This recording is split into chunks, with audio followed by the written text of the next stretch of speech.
आज की कहानी दादाजी की प्रेम कहानी। संजीव सुबह सुबह ही अपना बैग पैक कर आए।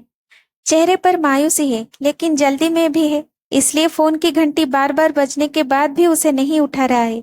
शायद कुछ सोच रहा है। बैग पैक करने के बाद उसको फोन की याद आई। फिर उसे ये भी याद आया शायद उसका फोन बजा था। उसने अपना फोन ढूंढा, देखा तो उसमें उसकी बेटी के 5 मिस्ड कॉल थे। संजीव ने उसे फोन किया। हाँ हेतल, बोलो। हेतल ने कहा, पापा मैं आपको कब से फोन लगा रही थी, आप फोन क्यों नहीं उठा रहे थे? वो मैं थोड़ा बिजी था। हेतल बोली, पापा आप घर पर में है या बाहर है? संजीव ने बोले, अभी तो घर पर हूँ लेकिन निकल रहा हूँ। संजीव की बात पूरी होने के पहले ही हेतल ने बोलना शुरू कर दिया। घर पर ही रहना पापा, मैं आ रही हूँ। आ रही हो लंदन से? ऐसे अचानक क्या हुआ? संजीव की बेटी हेतल लंदन में पढ़ाई कर रही थी। कोर्स पूरा होने के बाद उसने वहीं प्रैक्टिस भी शुरू कर दी थी। संजीव के बुलाने पर भी जो नहीं आ रही थी, वो ऐसे अचानक आ गई तो संजीव को थोड़ा शॉक लगना लाजमी था। वो वहीं सोफे पर बैठ गया और भरा बैग को उसकी साइड में रख दिया। थोड़ी ही देर में हेतल आ गई। संजीव ने उसे पूछा, क्या हुआ हेतल, तुम अचानक आ गई? पापा अभी आप मुझसे कुछ नहीं पूछिए, आपको अगर मेरे यहाँ आने से कुछ प्रॉब्लम है तो मैं कहीं और चली जाती हूँ। संजीव बोला, कैसी बातें कर रही हो? अच्छा ठीक है। संजीव ने अपना बैग उठाया और बोला, ठीक है तुम रुको, मुझे जाना होगा। कहाँ? हेतल ने पूछा। संजीव बोला, पापा को मिलने जाना है। ये बोलते समय उसकी आंखों में जो उदासी थी उससे हेतल समझ गई कि उसके दादाजी की तबीयत ठीक नहीं है। इसलिए उसने कहा, पापा मैं भी आती हूँ आपके साथ। संजीव हल्का सा मुस्कुराया। दोनों निकल पड़े। कार में बैठे करीब 6 घंटे लगे उन्हें वहां पहुंचने में। संजीव के पिताजी अपने पुराने घर में ही रहते थे। कई बार संजीव ने उन्हें वहां से अपने साथ चलने को कहा, लेकिन उन्होंने कहा कि तुम्हारा कोई ठिकाना नहीं है, कभी कहीं रहते हो तो कभी और कहीं, मुझे यही अच्छा लगता है। संजीव और हेतल सीधे उनके कमरे में पहुंचे। वो बिस्तर पर लेटे थे, हालत थोड़ी ठीक नहीं थी। अब इस उम्र में अक्सर ऐसा होता है। हेतल, दादाजी, ये कहकर सीधा अपने दादाजी से लिपट गई। दादाजी ने बोला, अरे मेरी बच्ची, अच्छा हुआ तू आ गई, नहीं तो मुझे लगा कि क्या पता अब तुझे देख पाऊंगा या नहीं। संजीव झट से बोल पड़ा, कैसी बातें करते हैं पापा? हेतल बोली, दादाजी मुझे कुछ बातें करनी है आपसे। दादाजी बोले, हाँ बोल मेरी बच्ची। तब हेतल ने अपने ब्रेकअप के बारे में दादाजी को बताया। संजीव भी वहीं खड़ा सुन रहा था। उसे भी पता चल गया कि उसके यहाँ आने का कारण क्या था। ये सब सुनने के बाद दादाजी बोले, क्या तुम आजकल के बच्चे प्यार करते हो? एक इस तेरे बाप को ही देख ले, तलाक लेकर अकेला बैठा है। प्रेम विवाह की थी दोनों ने, पता नहीं फिर कहाँ चला गया प्रेम। तुम लोग मुझसे कुछ सीखे ही नहीं। हेतल बोली, दादाजी आपकी भी कुछ प्रेम कहानी है? मैं तो आपसे सब शेयर करती हूँ और आप हैं कि कुछ नहीं बोलते। दादाजी बोले, हाँ एक प्यारी सी थी जिसको सोचता हूँ तो आज भी खुश हो जाता हूँ। तू कभी मिली नहीं फुर्सत में कि तुझे सुना सकूं। हेतल बोली, दादी के साथ ही था या कोई और कहानी है? संजीव बोले, हेतल अभी दादाजी को आराम करने दो। दादाजी बोले, अरे तू चुप कर, आराम ही करना है अब मुझे, जब तक हूं तब तक बातें करने दे। दादाजी ने हेतल को अपने पास बैठने को कहा और अपनी कहानी सुनाना शुरू कर दिया। हमारे जमाने में माता पिता शादी के पहले पूछते नहीं थे, यहाँ तक कि हमको भी नहीं पता होता था कि हमारी शादी की कोई बात चल रही है। जल्दी ही शादी हो जाया करती थी। बर्थडे ये सब कोई याद नहीं रखता था, इसलिए उम्र का सही अंदाजा नहीं होता था। ये पता होता था कि होली का डंडा जब गड़ा गड़ा था तब तो 2 महीने का था, ऐसा हमारे माता पिता हमको बताते थे। ऐसे ही एक दिन पिताजी हमको बैलगाड़ी में बैठा कर ले गए, उनके साथ में माँ भी थी और मेरे सभी 6 भाई बहन भी थे। बैलगाड़ी में जाना भी उस समय बहुत बड़ी बातें होती थी।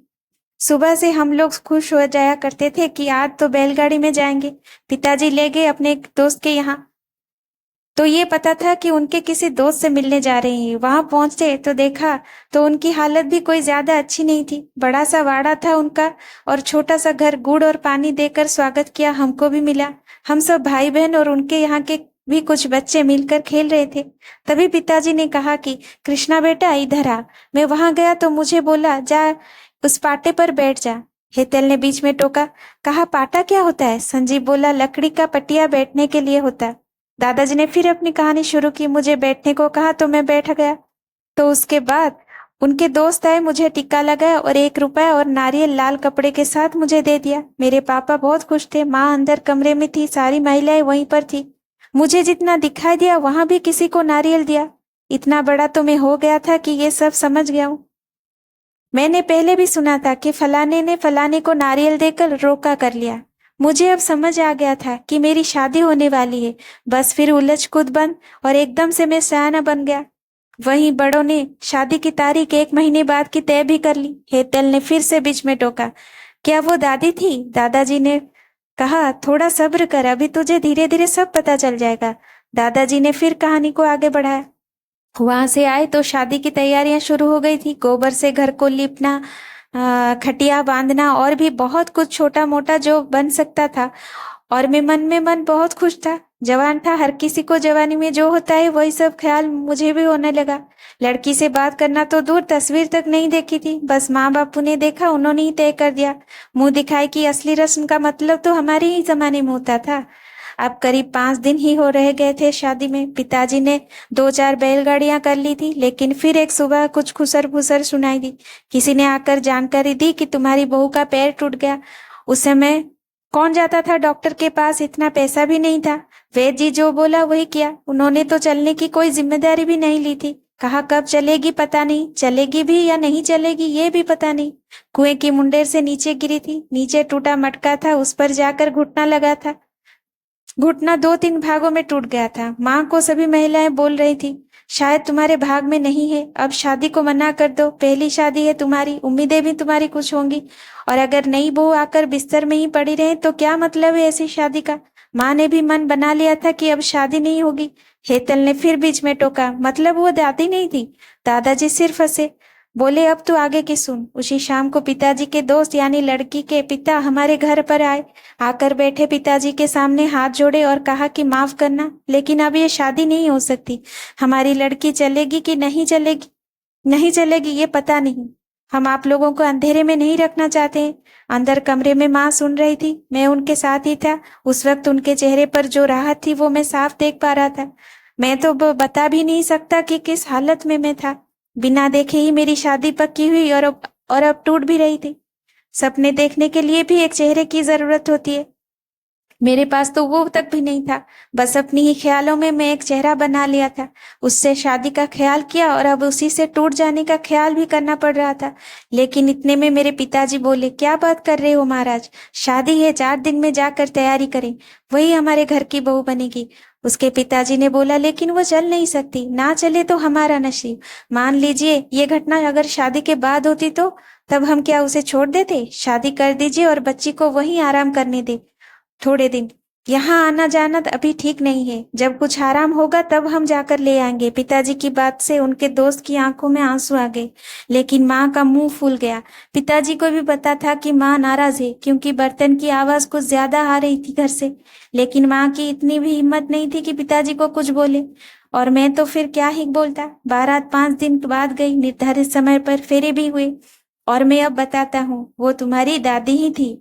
मेरे साथ फेरे ना सिर्फ तुम्हारी दादी ने लिए, बल्कि उसके पिताजी यानी कि मेरे ससुर ने भी लिए, उसको गोद में उठाकर।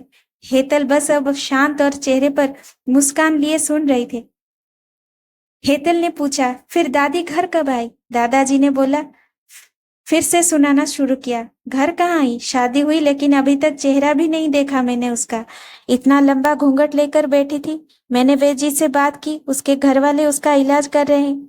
मुझे पता चला कि एक जंगली झाड़ी को पीसकर उसकी लेप लगाने से जल्दी ठीक हो जाता है। मुझे तेरी दादी की बहुत चिंता थी, इसलिए सबसे पूछता रहता था उस झाड़ी के बारे में। 3 साल तक उसके घर वालों से और मेरे घर वालों से छुपकर मैं उसके लिए वो पिसी झाड़ी पास ही के एक गांव के जंगल से लाकर उसके घर भिजवाता था। असर हुआ उसका और मेरे प्यार और विश्वास का भी। 3 साल और कुछ महीने बाद वो चल पाई और फिर मेरे घर पर आई। हेतल सुनती ही रह गई। आश्चर्य से उसकी आंखें बस दादाजी को ही देखे जा रही थी। संजीव की आंखों में भी आंसू थे, माँ को याद कर रहा था। दादाजी बोले, एक वो दिन है और उसके जाते वक्त तक का दिन। उसने कभी भी मेरा साथ नहीं छोड़ा। कभी कभी लड़ती थी तो मैं कहता था कि ज्यादा लड़ेगी तो तेरे बाप को भी यहाँ ले आऊंगा, उसने भी तो मेरे साथ फेरे लिए हैं। ये सुनकर तीनों जोर जोर से हंसने लगे। दादाजी को जोर से खांसी आने लगी। तो संजीव ने कहा, बस हेतल, अब दादाजी को आराम करने दो, रात भी हो गई है। हेतल ने जाते जाते कहा, वाह दादाजी, क्या बात है, मान गए आपको और आप दोनों की प्रेम कहानी को। कल आगे की कहानी सुनाना। हेतल ने सोचा कि आगे की और कहानियां वो दादाजी से कल सुनेगी। अगली सुबह दादाजी नहीं रहे। अचानक ही किसी को बिना बताए, बिना परेशान किए चुपचाप इस दुनिया से चले गए दादी के पास।